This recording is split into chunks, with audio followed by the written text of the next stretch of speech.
Hi friends, అందరికీ నమస్తే. Welcome back to our channel. ఈ కార్తీక మాసంలో ఈ ఒక్కరోజు పూజ చేస్తే చాలు కోటి రెట్ల పుణ్య ఫలితం కలుగుతుంది అంటారండి. అంతటి విశిష్టత కలిగిన కోటి సోమవారము ఈ కార్తీక మాసంలో మనకు ఏ రోజు వచ్చింది? కోటి సోమవారం రోజున స్వామివారికి మనము ఇంట్లో పూజ ఏ విధంగా చేసుకోవాలి, తరువాత గుడికి ఏ సమయంలో వెళ్ళాలి, ఈ రోజున మనము చేయవలసిన విధి విధానాల గురించి, అదేవిధంగా కోటి సోమవారం రోజు ప్రత్యేకించి చేయవలసిన దీపారాధన గురించి ఈరోజు వీడియోలో షేర్ చేయబోతున్నానండి. వీడియో చివరి వరకు చూసి వీడియో నచ్చితే లైక్ చేసి షేర్ చేయండి. తప్పకుండా మన ఛానల్ని సబ్స్క్రైబ్ చేసుకొని నన్ను సపోర్ట్ చేస్తారని ఆశిస్తున్నాను. అసలు కోటి సోమవారము అంటే ఏమిటి? కార్తీక మాసంలో కోటి సోమవారానికి ఎందుకంత ప్రత్యేకత ఉంది? చాలామందికి కోటి సోమవారము అనేది సోమవారమే వస్తుందా అనే డౌట్ కూడా ఉంటుందండి. కార్తీక మాసంలో శ్రవణ నక్షత్రము, సోమవారము రెండూ కలిసి వచ్చిన రోజుని కోటి సోమవారము అంటారు. అయితే ఇలా చాలా అరుదుగా వస్తాయి, ఎప్పుడో ఒకసారి తప్ప అలా రావండి. అందుకనే కార్తీక మాసంలో శ్రవణ నక్షత్రము ఏ రోజున వస్తుందో ఆ రోజుని కోటి సోమవారము అని అంటారు. ఈ కోటి సోమవారం రోజున మనం చేసే పూజలు, దానాలు, స్నానాలు, ఉపవాసాలు ఏదైనా సరే కోటి రెట్ల ఫలితాన్ని ఇస్తాయి అంటారండి. అలాగే ఈ కోటి సోమవారం రోజు పూజ చేస్తే కోటి సోమవారాలు పూజ చేసిన పుణ్యం కలుగుతుంది అంటారు. కాబట్టి ఈ కార్తీక మాసంలో ఏ రోజు మిస్ చేసినా ఈ కోటి సోమవారం రోజు అస్సలు మిస్ చేసుకోకండి. తప్పకుండా ప్రతి ఒక్కరూ కూడా ఈరోజు పూజ చేసుకోండి. మనకు 2024 కార్తీక మాసంలో కోటి సోమవారము నవంబర్ 9 శనివారం రోజు వచ్చిందండి. ఈ సంవత్సరం కార్తీక మాసంలో నవంబర్ 9 శనివారం రోజున శ్రవణ నక్షత్రం ఉన్నందున ఈ రోజునే మనము కోటి సోమవార పూజ అనేది చేసుకోవాలి. శివకేశవులకు ఎంతో ప్రీతికరమైన ఈ కార్తీక మాసంలో విష్ణుమూర్తి జన్మ నక్షత్రమైన శ్రవణ నక్షత్రము, అలాగే శివునికి ఎంతో ఇష్టమైన సోమవారము, ఈ రెండూ కలిసి వచ్చిన రోజున మనము ఈ కోటి సోమవారము జరుపుకోవటం వలన ఆ శివకేశవుల ఇద్దరి కరుణా కటాక్షాలు మనపై ఎల్లవేళలా ఉంటాయండి. అయితే ఈ రోజున పూజ ఏ సమయంలో చేసుకోవాలి, అలాగే ఈ రోజున విష్ణుమూర్తిని పూజించాలా, శివుణ్ణి పూజించాలా అనే డౌట్ కూడా చాలామందికి ఉంటుందండి. ఈ రోజున శివకేశవులిద్దరిని పూజించాలండి. ఆ హరిహరాదులిద్దరూ కూడా ఒకటేనండి. శివకేశవులకు భేదం లేదండి. ఈ రోజున శివకేశవులిద్దరిని పూజిస్తే చాలా మంచిది. అయితే ఈరోజు పూజ మనము ప్రదోష కాలంలో అంటే సాయంత్రం సమయంలో చేసుకోవాలి.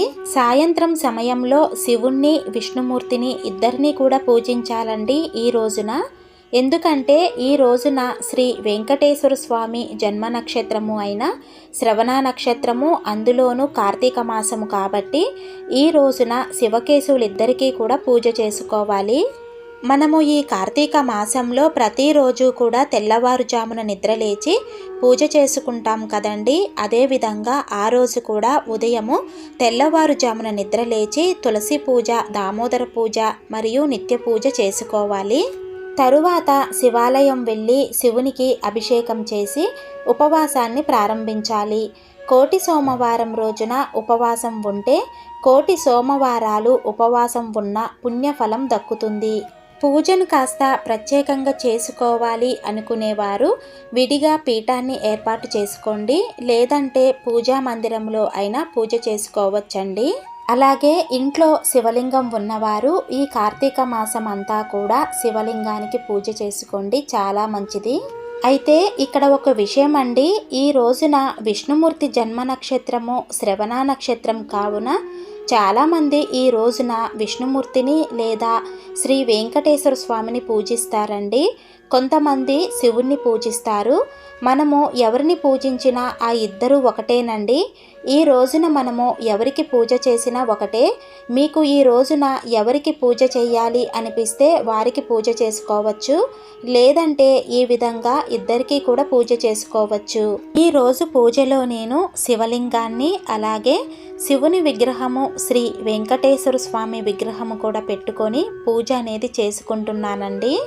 ఈ కార్తీక మాసము శివకేశవులిద్దరికీ కూడా ఎంతో ప్రీతికరమైన మాసం అండి.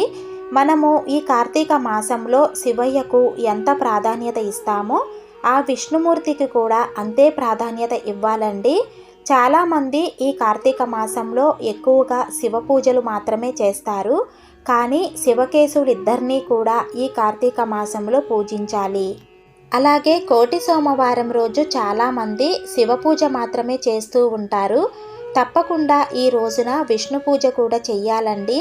ఎందుకంటే కార్తీక మాసంలో వచ్చే శ్రవణ నక్షత్రం రోజునే కోటి సోమవారము అంటాము.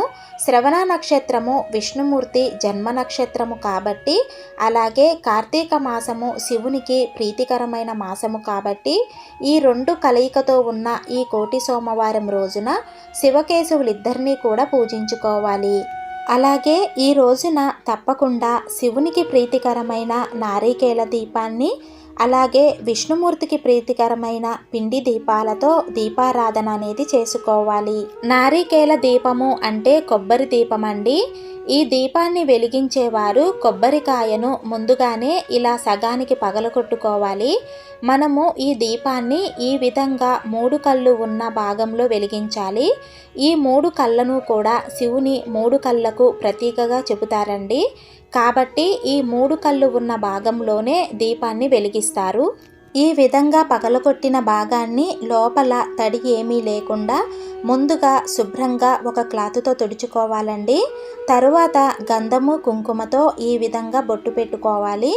ఈ దీపాన్ని మనము పరమేశ్వరుని కోసం వెలిగిస్తున్నాము కాబట్టి బొట్టును ఈ విధంగా అడ్డంగా పెట్టుకోవాలి.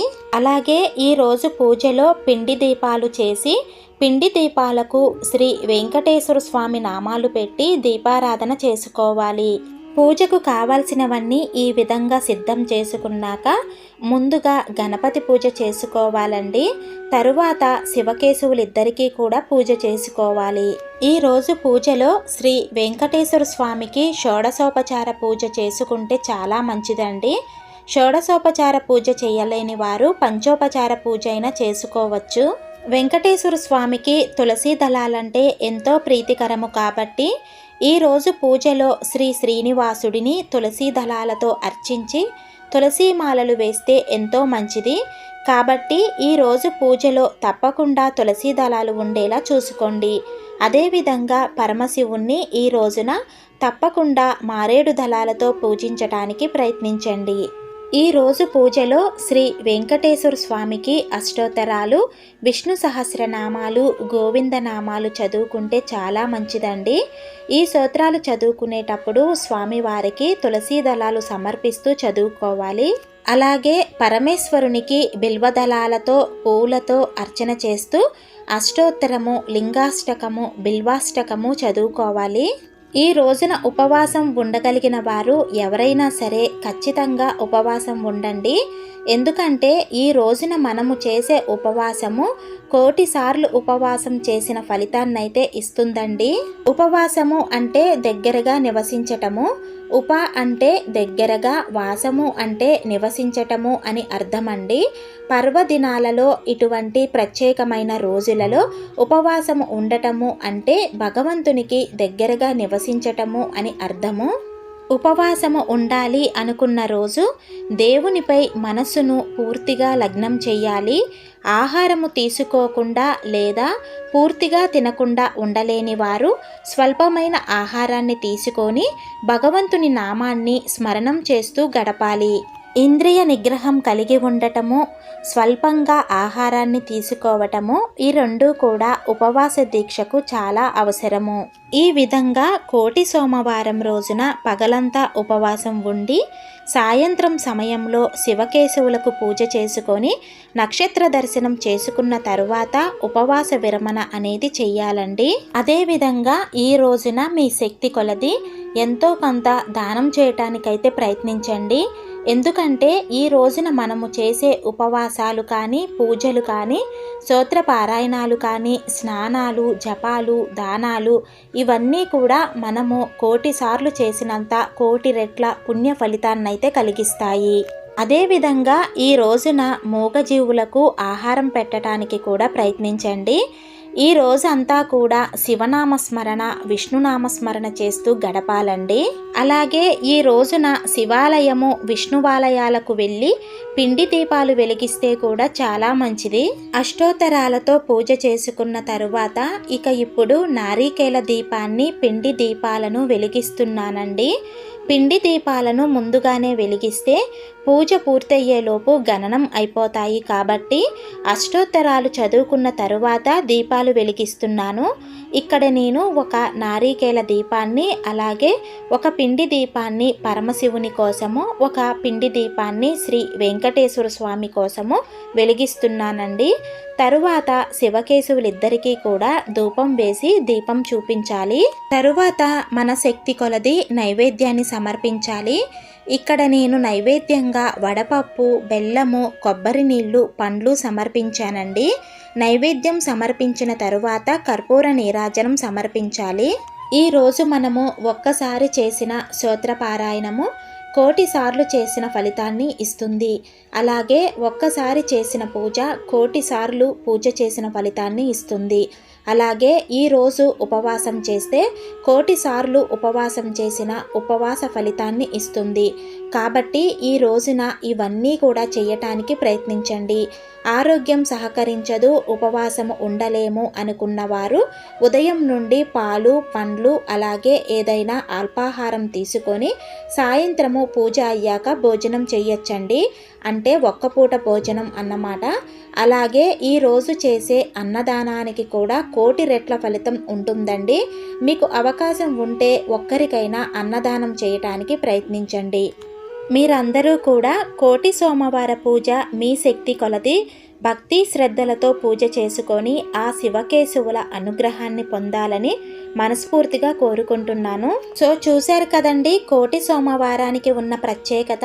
ఆ రోజు మనము చేయవలసిన పూజా విధానాల గురించి ఈ వీడియో మీకు తప్పకుండా యూజ్ అవుతుందనే అనుకుంటున్నాను.